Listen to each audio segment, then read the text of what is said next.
2 months later, the 321 was out in the sun, loading her freshly rebuilt prime mover. What happened to the 321, and what are you doing to repair it?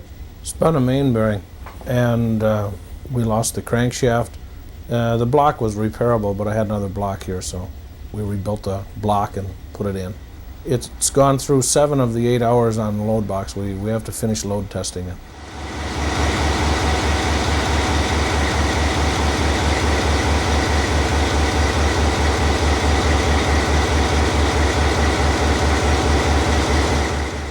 We hook it up to the load box, and that simulates being out on the road.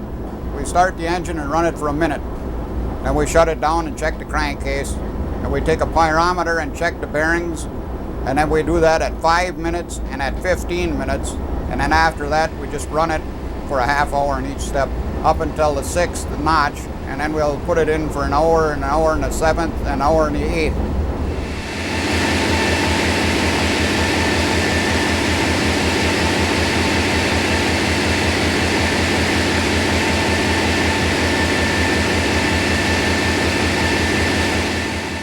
Got a gauge and we can check for compression, firing, and to see that the cylinders are all firing at about the same amount of pressure and temperature. When you run it, you have to listen and you look at everything, see if there's any leaks, any different noises, and if you hear anything that's out of the way, then you shut it down quick, and I mean quick. If you don't shut it down, you can spin a main bearing. And that happened on this one before. We had it up in the 8th notch, and one of the electricians was up here and he heard a noise and he shut it down quick and we saved it, and it almost spun a main bearing. And it was number 7 main. Usually that's the one that goes if any are gonna go, number 7.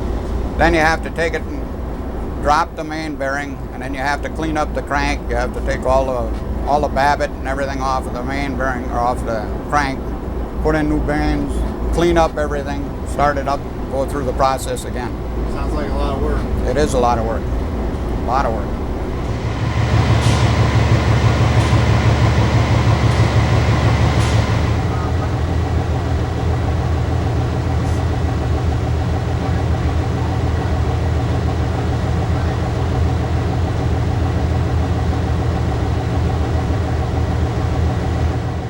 After running the 321 up to the 6th notch, Bruce shuts her down. What do you do to shut it down? Just turn it into idle on the AC switch and just punch the stop button. Okay.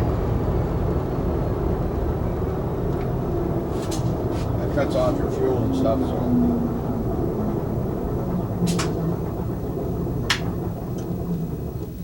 now that's it. Once the prime mover has safely cooled, he checks the number 7 main bearing. Mostly what you're doing is just trying to find anything in there. Looking for chunks? Looking for chunks. Anything foreign. And everything is good. So I can close it up.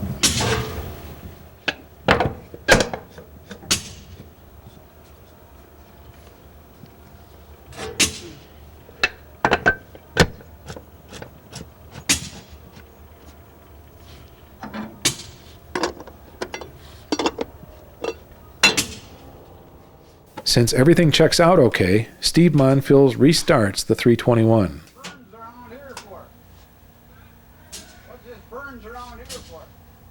Like most diesels, the fuel must be primed for about 15 seconds before cranking the prime mover.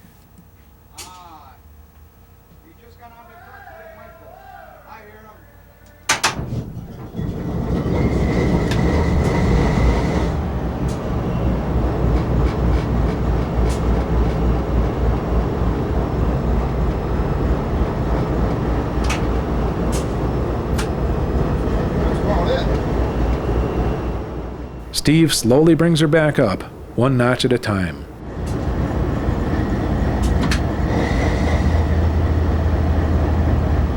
How long you leave her in each notch before you move on?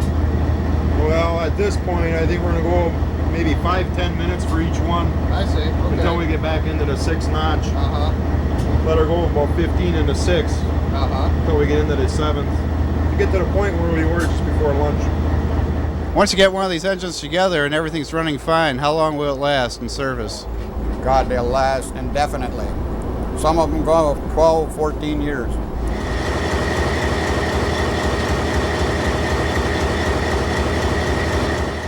How often do you have to rebuild a prime mover?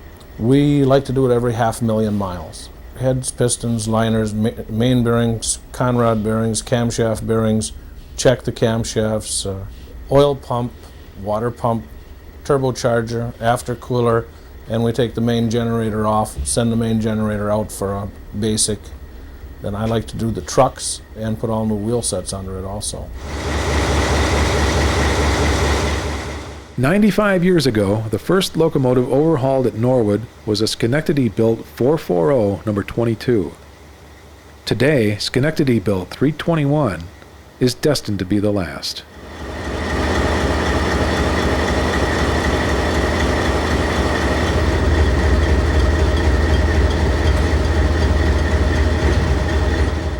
How many units does it take to operate the Green Bay and Western?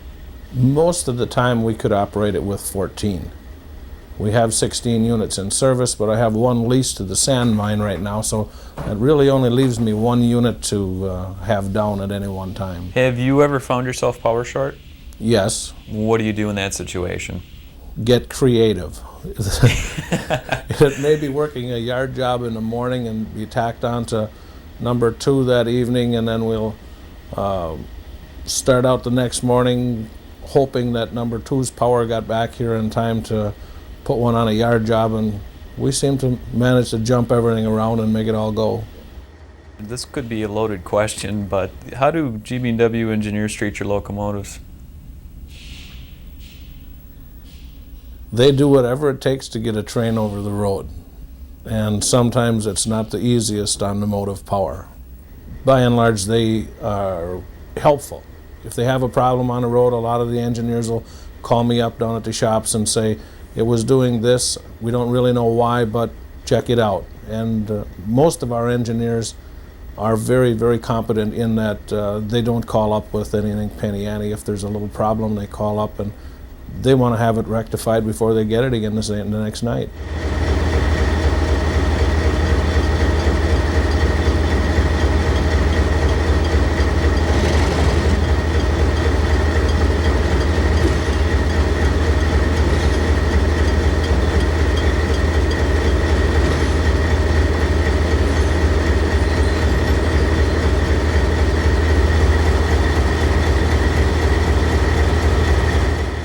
Have you ever been called out on the road to rectify a problem? Yes, I have. What's probably the most memorable one?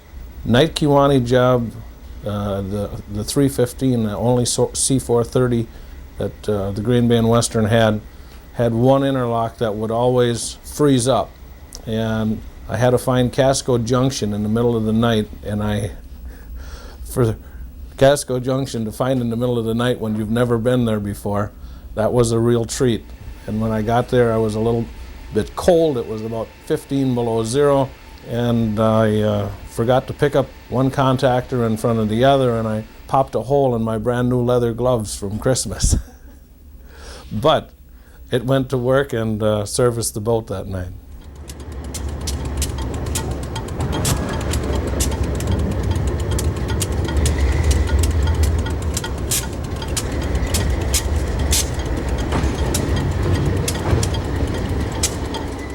Why do you think Elko went out of business? They were always the third company. There were more EMDs, more GEs, and people just in the large shops weren't used to working on them, and I don't think they maintained them as well. The large railroads were buying primarily EMD and GE, and to have a few Elkos thrown in, you have to have another parts warehouse, and you have to have more knowledgeable people to work on them. Instead of having 2 types of locomotives, now you've got 3. And so I think they kind of went by the wayside because of warehousing 3 different style parts availability, and then the fact that Elko themselves were selling out.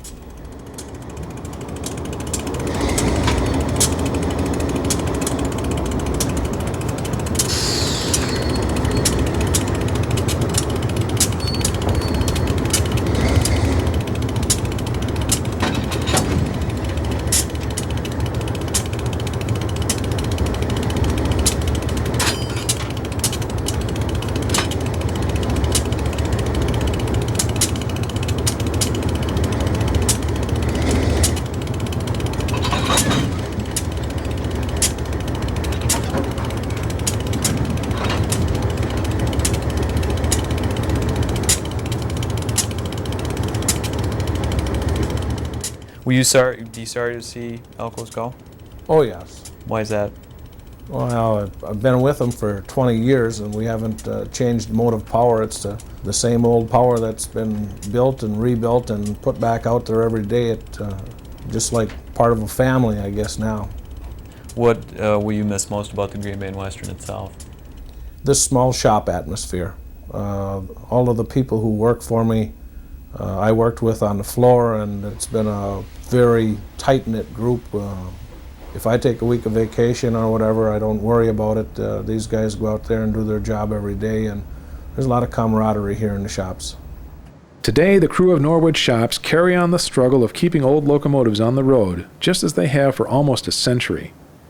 The sale of the GBW will bring new jobs for these men, fixing EMDs in Stevens Point and North Fond du Lac. But there are few tomorrows before these doors close for good, and the everyday struggles of Norwood Shops end forever.